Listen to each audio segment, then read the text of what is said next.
Welcome to Treasures of Mount Shasta. I'm your host, Mikealah Cordeo, and each week we bring to you a guest from Mount Shasta who is one of the spiritual teachers, authors, musicians, and artists.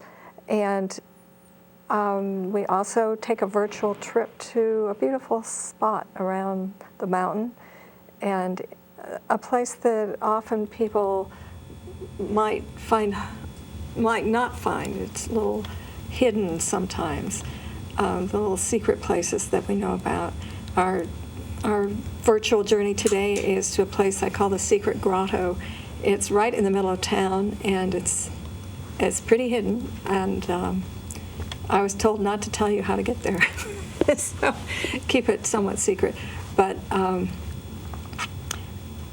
we base the title of our show on the Japanese tradition of naming certain really extraordinary artists as national treasures. And I feel that Mount Shasta is extraordinarily blessed with the treasures of beauty in its people and in nature. And so I bring you these treasures. Our guest today is Omakauel. He is a teacher who has been working with the Dolphin Star Temple Mystery School. And he travels all over the world teaching and assisting people. So, Omakauel, welcome to the show. Thank you, Mikealah. And tell us a little bit, you were telling me the other day, a little of your background. Would you like to share with our audience kind of how you came from your early stages of your life up into being a mystery school teacher?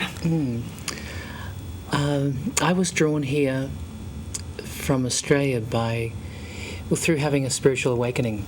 I worked in theatre for 20 years. Yeah. And during a performance, I actually had an awakening on stage in front of 1,000 people. And yes, you were saying you were in the middle of a duet at the time. I was. And my partner actually tapped me on the shoulder and said, it was like, come back. And I was away. And I came back in, and the conductor was looking at me, and the orchestra were looking at me and going, where are you? What's going on? And somehow I was able to pick up the song and keep going. And after that, going out to the foyer, I realized all the reality for what I thought was solid, it completely changed and was fluid. And I went through a period of where my whole life changed, and the energies that were flowing through my body changed, and what I could see changed. And that led me then to doing certain courses to just awaken those gifts in myself to a more heightened level. And there came a time when, I asked the question, what's next? And I heard Mount Shasta. And so that drew me to Mount Shasta, and I came to the Dolphin Star Temple Mystery School, and I started at a particular level of training there, went back to Australia, and once again that voice came through, and it's time to go back. So I came back and I studied all the different levels, and then realized that what I'd been prepared for was to actually be out and sharing these gifts, sharing these tools, and helping other people awaken to their own gifts, and to use these tools just in day-to-day life, but also in a spiritual path where people actually have chosen to really be conscious and be really aware of what's not just going on this sort of 3D level, but what's happening on all dimensional levels. Right. So you've offered to share some of these tools with our viewing audience today, which we'll be doing a little bit later.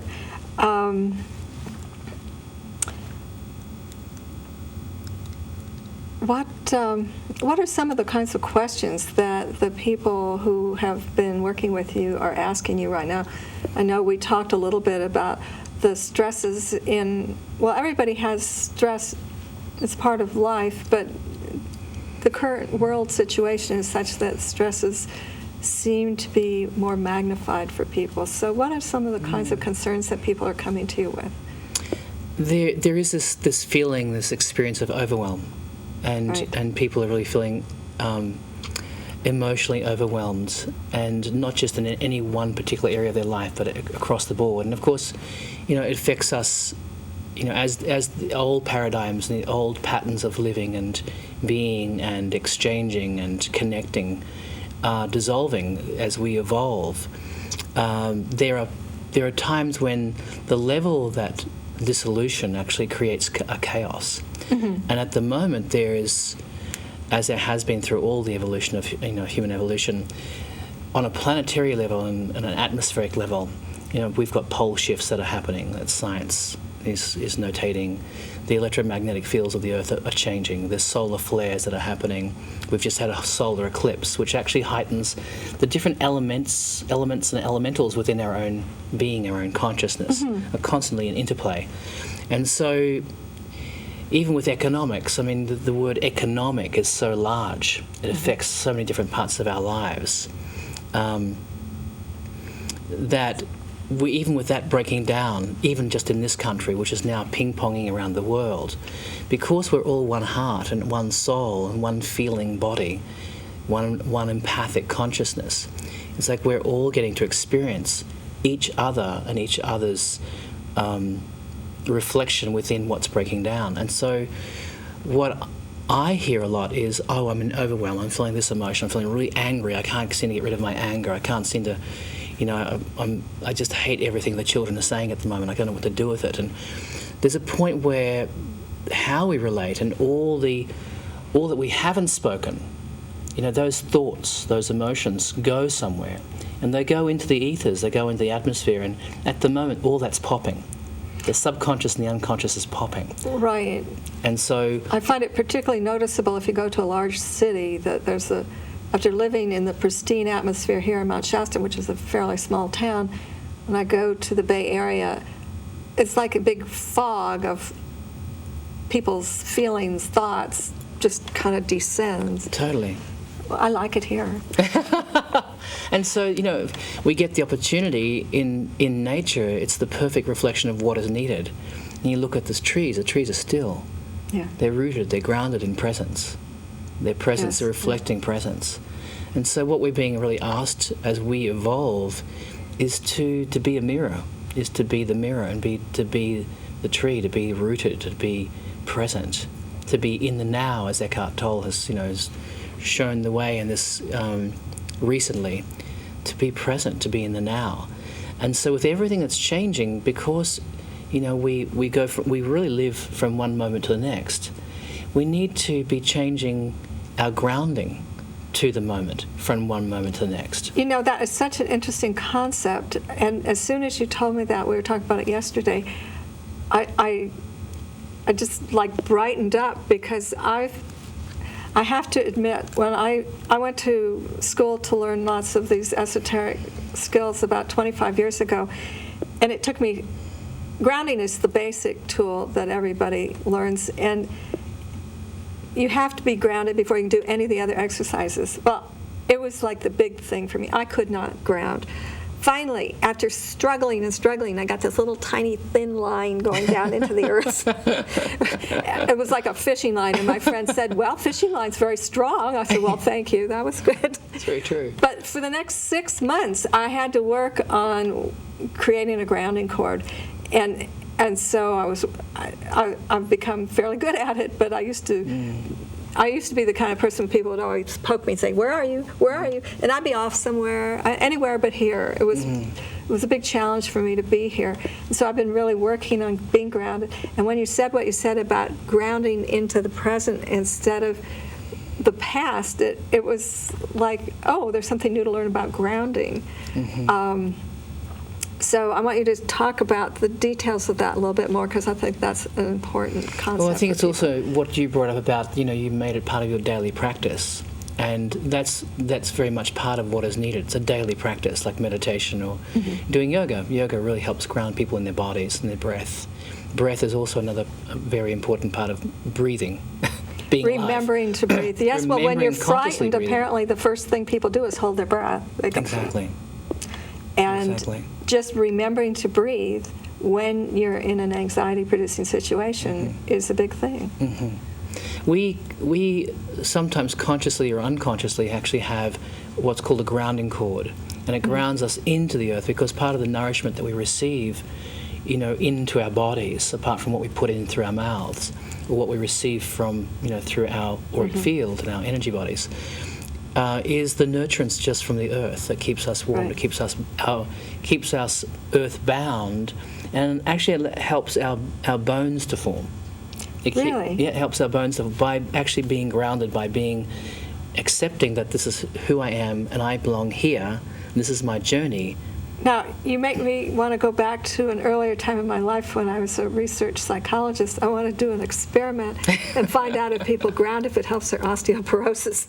Well, it does. Or you find a lot of people, prevents it, people who probably actually does. losing their teeth are usually, having a problem with being part of what's going on. Oh, And really? they're going in and out of they're going in and out of realities, and so they're not actually able to either speak or receive from what's going on in the present moment. Uh-huh. It's about teeth are about truth, Yes. and when we're not able to just receive that, there's lots of truth, but what's going on is part of that truth, is part of a plan, and that we're part of it. And in fact, we're the creators and co-creators in it.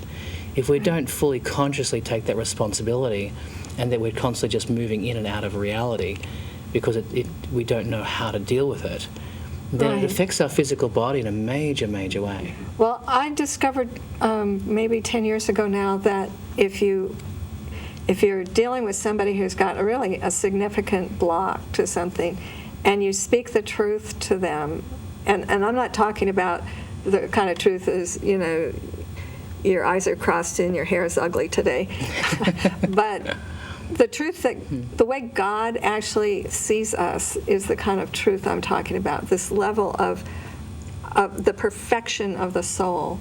If you can really speak at that level to somebody, it is a huge shift for them to be seen from a place of truth. It's like the whole body aligns itself to what you have said, to that truth. And from that place too, you can actually recognize whether that person's actually comfortable with their soul or being called a soul, because they'll either disappear in front of you, or they'll go, or they, as you said, they'll sink further into their bodies, and they'll actually become horizontal. Well, it helps them feel safe. Yeah, it helps them feel safe because they're actually being recognized. And sometimes we haven't been recognized since we were children. Yes, and well, I just want to say one more thing about truth. It's kind of flashing across my mind as we're speaking, and that is a lot of people say, I'm just going to tell you the truth. And what they want to do is they want to blame you or dump on you or complain or criticize, but this is not the kind of truth-telling we're talking about. We're talking about really the highest level of truth of a being, that this is a soul who is essentially good and essentially beautiful. So if we can speak to people at that level of truth, then we really have an incredibly deep opportunity for communication. Yeah, and also just reflecting that we see that truth, that we see that beauty, and we see that I am presence, that God presence Yes, in each other, yes, is that we really hold that space for all of us to be here Yeah. for that one divine purpose, which is to love each other, to love ourselves. to love ourselves. Yes. And as I'm speaking these words, it's like I'm hearing little voices in my ear, not the divine little voice, but it's like the people who say, well, what about, okay, so I come to that place where I can speak something beautiful to this person, and that's very healing. What do I do with all the feelings inside of me that are saying, but that's not true. They're really, they haven't been treating me right. So you must get people who have that problem. What kind of way would you deal with that? To come back to just the basics of what has been given to us already, which is breath, Breath, okay. which is stillness. Stillness. So just let it go. It's just about being Just still breathe and into it, breathing just into allow it it. and allow it to keep moving through.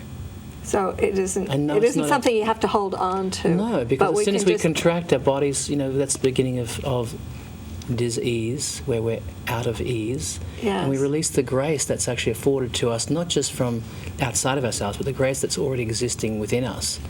Right, and the breath is like the perfect example because you don't hold on to it. That's right. You take it in and you let it go. That's you right. take it in and you let it go, and you know that there's more where that came from, and most of the time. You know, and just let the breath be the teacher and the teaching.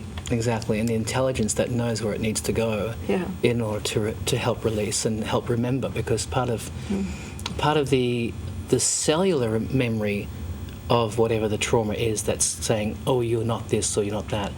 The breath is like the key that actually unlocks, it unlocks the door for, even on a cellular level, for us to remember both what was present in the past and what is present now, and that the breath is the bridge, but it's also what then takes us into the next moment to say, oh, I'm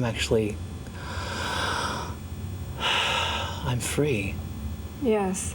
Well, as we go deeper into the subject of the breath, I'm reminded Swami Muktananda wrote a book, and I can't remember the title of his book, but it was about the breath and how in Sanskrit the words for I am, the name of God, I am that I am, are hum and sa. And the Hindu teachings say that as you breathe in, you say hum, and as you breathe out, you say sa. Hum, sa. So always we are breathing in and breathing out the name of God. And if we choose to do that consciously, it makes a difference. So the breath as itself is always healing, but as knowing the presence of God with each breath, it just takes it to an even deeper level then. Even to think of the breath as God. God. Yeah, the Spirit. The Spirit. Inspiration. Life. Yes. We're breathing in life, and we're, yes. and we're giving life back. Yes. And we're sharing. And we're sharing our contribution changing. Back and forth, yeah. And part of, again, getting back to where we started, the interconnectedness of our consciousness is another way where we actually are able to deal with the changes that are happening in the world, to recognize that we get to share all these experiences. We get to share these emotions. We get to share the new ideas and the new paradigms that get birthed out of the death, out of the conscious choice to release that which no longer serves us. Right. I think that's probably the biggest issue that is confronting people right now. I know two very dear friends who have both lost their homes, and I know many people are losing their jobs or downsizing in their jobs, and that can be frightening. So I know you're getting requests from people for assistance in these areas. What are some of the ways that you assist people to take a new look at what they're letting go of and what they're opening to receive that's new? Well, one, how we've actually been part of the whole from the beginning, and to look at how have I been part of that greed? How have I been part of that consumerism?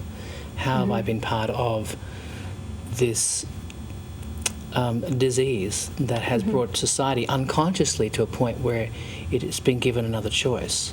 Like, to take responsibility personally, because we're all creators. Each of our thoughts, even our unconscious route of living, it all contributes in some way. And just to take stock of what is it I'm really losing? What is it I've really created? Where have I been adding to the dumpster every week? And what have I been putting into the dumpster? What am I throwing away? What am I, And it's not like we're relating in the old way, well, we should have eaten all of our peas because there's people dying in Africa. But yes, that's how I was raised. Well, me too. It's the same. But there is this place where it's even using what we have right now, getting back to the now of, like, what food do I have in the fridge right now?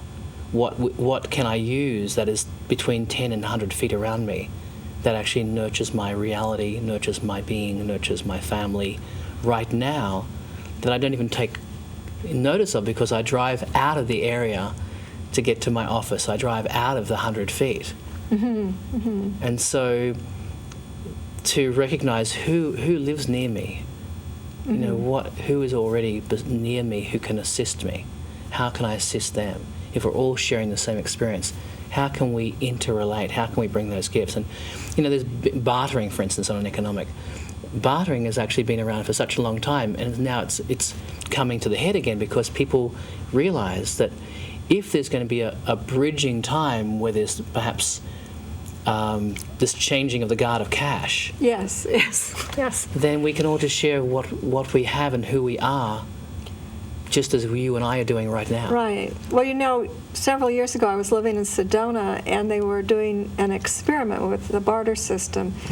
And what we did was we created barter money, and we just gave everybody $500 worth of barter money, and then people charged whatever they charged for their usual services, and you just paid with your barter money. It was an incredible experience I suddenly was $500 richer. Things that I felt I couldn't afford before, all of a sudden I could afford. Right. I could afford to have a massage. I could afford to see the chiropractor. I could afford to do this and to do that. It was in ways of taking care of myself that all these people who were in the network were more than capable of sharing. We suddenly were enriched in this way that we had felt very constrained, and it was a mental constraint. It really wasn't necessarily true. But as long as we were limiting ourselves to the cash, then we had no access to it. But so I encourage anybody who wants to experiment with bartering, find 15 or 50 people who want to play and give everybody some money and just trade among yourselves. And it's easy. And, you can get into, there's ways to learn from that experience. There's ways to misuse the experience also. But it's a fabulous way of feeling instantly richer. Yeah, and it is from sharing. And it also brings up a place where we start to get creative too, because, well, for instance, if I have a student who wants to do what I'm teaching or what I'm offering, and they only have a certain amount of cash that they can afford, or that they believe that they can afford, or that they're willing to offer up, but they want to offer a part of their service as well, then it's then for me, if there's the service they do, if I can't use it, then I actually can put it into the pool of my community and say, okay, at the moment my friend Joan is actually home recovering from cancer, and she has no one from this time to this time to prepare meals for her. If the person happens to be a caterer, then rather than taking the service on personally, I can go, well, I have this friend who's got cancer who really needs to be eating some really great raw food, and you're a raw food chef. I receive your offering, and the other 50% or 70% of the offering can go into the community. Fabulous. So there's all these different creative avenues and realities that we can create, and then we're using our minds, we're using our hearts in a way that we haven't sort of been taught to, and this opens up humanity's evolution into what we're becoming and who we already are, but we just simply forget from time to time. Right, fantastic. Well, we've got a few minutes left here, and I want to put in the mountain moment, and you were going to do a grounding exercise for us. As we move through the pictures, I'd like to maybe invite you to lead the meditation. I'll tell you when as they start the pictures up.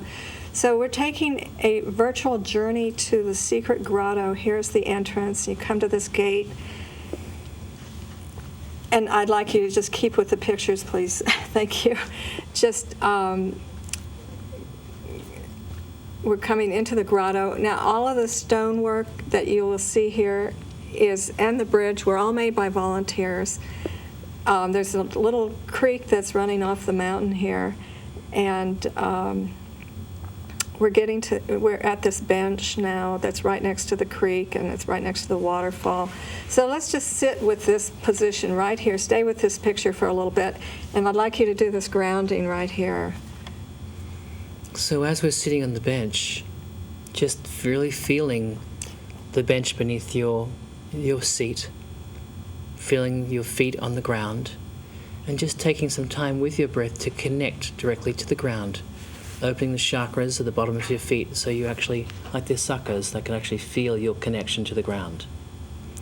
And as you do that, just feel and if you have what's called a grounding cord, and for men it's from your root chakra between your legs, and from women it's from your second chakra, which is sort of where the womb is in a woman, and to send a cord of light from those chakras down to the center of the earth, to the earth's dark crystal. There's this crystalline matrix at the center of the earth, grounding yourself to the earth just with a cord of light. And as you do that, just feel into what color would actually make me feel really present, really strong, really, really here, so that you can give yourself fully to being where you are and to nature, to what's already around you.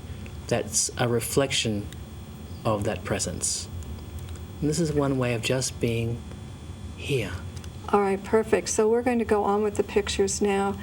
And this grotto was originally dedicated to Mother Mary, and there were some beautiful statues here.